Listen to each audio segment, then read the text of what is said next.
Guys, our friends at Manscaped understand that proper grooming requires precision engineered tools. That's why 6 million men worldwide trust Manscaped. You gotta try their Platinum Package 4.0. Guys, it's got everything you need. The Lawnmower 4.0 body trimmer, the Weed Whacker nose and ear hair trimmer feature advanced skin-safe technology to protect your delicate parts. Their ultra premium deodorant is aluminum-free. And don't worry, it's not pumpkin spice, it's a cologne quality fragrance. Don't forget Manscaped's Crop Preserver deodorant and Crop Reviver toner to make sure your go-to smell is top shelf. Manscaped even threw in 2 free gifts with their Platinum Package 4.0, the Manscaped Boxers and the Shed Travel Bag, both specially made to hold your goodies. Go to manscaped.com. You're going to get 20% off plus free shipping when you use the promo code Chael, or just click on the link below.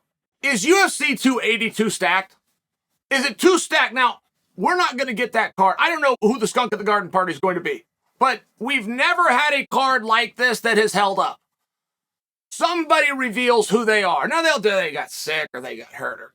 Or they're going to have the excuse. But a card like this has never held up and isn't a problem in the first place. I don't think Darren Till and Duplexis are going to fight. However, they might. I just might be the glue that holds that fight together by publicly saying that that fight isn't going to happen. Like, truly, from a psychological standpoint, that might be why neither guy has called in already to bail. Truly. I hope that I can have that same kind of influence over 280, but is it a problem to be on a card that is that stacked? There has never been a time in history where you have more stars than you could count on one hand. Anywhere. Anywhere. You don't have them in Hollywood. You don't have them on MTV. You don't have them in WWE. You don't have them in Ultimate Fighting Championship. And the reason for that is the stars will suck all the air out of the room. If you're a reporter or you're in the business of clickbait of any fashion, you need those names to get those clicks, so you go to the stars. You go after number 1. When he tells you he's busy, you go to 2. You go right on down the list, and then you cycle back through. That's just how that works. And generally, you will have 1. If you're lucky, you'll have 2, and there are times where we've had closer to all 5. But you won't give me an example where you've seen more than that. I just want to explain to you why. I mean, take a look at this card. Take about how stacked this is. Now, do you guys think with the options that the media is going to have for the limited amount of coverage that they're going to do you think they are for any reason going to tell the PR department they would like to talk to Benny or to Gamrot? Can you even imagine a press conference where all these athletes are up there and they turn and ask a question to Gamrot? Could you even imagine that? Now, what about a totally different scenario where everybody on that stage is gone? It's Gamrot versus Benny. It's going to be a main event. It's going to be on free television, but that's going to be a pretty damn big fight. They're going to get asked a lot of questions. We're going to learn a lot about them. As it has to do to Gamrot, we might find out if that's his first name, his last name, or a nickname. I'm right, like, we might find something out about these guys that we have no way of knowing. And I'm just bringing it to you from that perspective because I can never help but to sit back and laugh. Like, the people that are in this sport don't understand the business. I know executives at massive companies that do not know what we're doing here. They do not understand the piece of psychology that keeps the lights on and keeps the fans engaged. Executives. I've had people I have to answer to before where I'm on the other end of the phone. This guy doesn't know which way is up. But he applied and he got some fancy title. I meet people in the media that make their living off of this. I will never forget where I was and who asked me this. But it was back when Dana was running towards regulation. He would only fight in places that would sanction this, only go to places that were regulated. And the media member, he didn't know why. If I told you who this is a massive, he did not know why.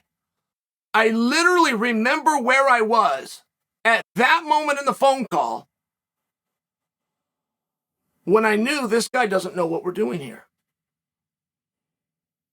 When the weigh-ins were moved from 9 to 11, but the ceremonial weigh-ins stayed, and the media didn't understand why, I started to understand they don't know why we're here. When the UFC got a valuation of $4+ billion, and the media couldn't run those numbers, and they still can't to this day. They still can't figure out how they got that valuation. They don't understand what we're doing here. And this will never cease to amaze me. But we have had times in the sport where the stars are done. I remember the day that Randy Couture was going to move on. I remember the day that Tito Ortiz was going to go with somebody called the WFA. I remember the day that Ronda Rousey had made her final walk. I remember when Conor was going to leave our sport to go to boxing, and who knows how long until he comes back. It was all the same media with all the same questions, and they're asking Dana, what are you going to do? You're in massive trouble. And Dana would be as calm as could be and just tell them, no, I'm not. As a matter of fact, I booked 6 more events for next year. We're not in trouble, and they will all be full. But the media, they could never figure it out. And this is a real simple one, right? I'm not going to give you the answers to everything, but I will share with you the reason you can only build so many stars at the time is because they suck all the air out of the room. The reason that you can have Stone Cold and The Rock, you got a roster full of guys that could headline WrestleMania, but they haven't risen to it yet because these two guys, The Rock and Austin, are taking all the attention. You get a Ronda off the stage, all of a sudden somebody else comes up. We don't need to go find the person. We don't need to go scour the world for somebody with a weird haircut that can cut an interview that wears something fashionable while indoors. We don't have to, we've already got them. We just got to give them the exposure, give them the push. The second your 2 stars go, 2 more take their spot. The fans don't leave. When Ronda leaves, the fans don't leave. They're like a barnacle and they attach on to somebody else. They become somebody else's fan. Don't lose viewers. You don't lose headlines. The media doesn't start covering you less. They cover you just as much, but now with other people's names. It's the world's simplest formula. Like there was this guy that got really famous. He was the only guy in the world that could put a boy band together, but he would guarantee them success. He was going to take 5 boys. He was going to tell them what to do. He was going to tell them how to do it, and he could take them to the top of the charts. And people thought this was some fascinating recipe. They were blown away, the secrets that this guy knew. And sometimes you got to just sit back and go, what do you do every day when you're covering MMA? You just talk about the match. It's just this guy versus this guy. And for most people, the answer to that is yes. They don't look a little bit deeper. They don't look to the fan and realize, why is this building completely full? There's other MMA on other channels. They're doing the exact same thing, but those buildings aren't full. It's a very interesting concept. It's fun to look at. It's fun to look just a little bit deeper. And there are times where cards could be argued. I mean, you got to understand, Belal Muhammad has been nothing but a main event for a period of time. He stopped Leon Edwards' win streak. He is headlining shows. He takes on Vincent Luque, who apparently was good enough to fight for a world championship because they brought him into Madison Square Garden and had him weigh in. Belal's on the undercard. Now that speaks to the respect and the talent that is going to be on UFC 280 before it gets split up. And that phone call's got to be coming at any point. I mean, I might be the one that's going to hold Duplessis until together. I might be. But I can't control the 10 chickens that are on the main card over there. One of those chickens is going to squawk. Trust me. But I think you see the point. You're Belal. You're used to being in the headlines. You're at the press conferences. You're used to getting all the questions. Now, all of a sudden, they brought in bigger stars. You're not going to get them. Just an interesting question to ponder.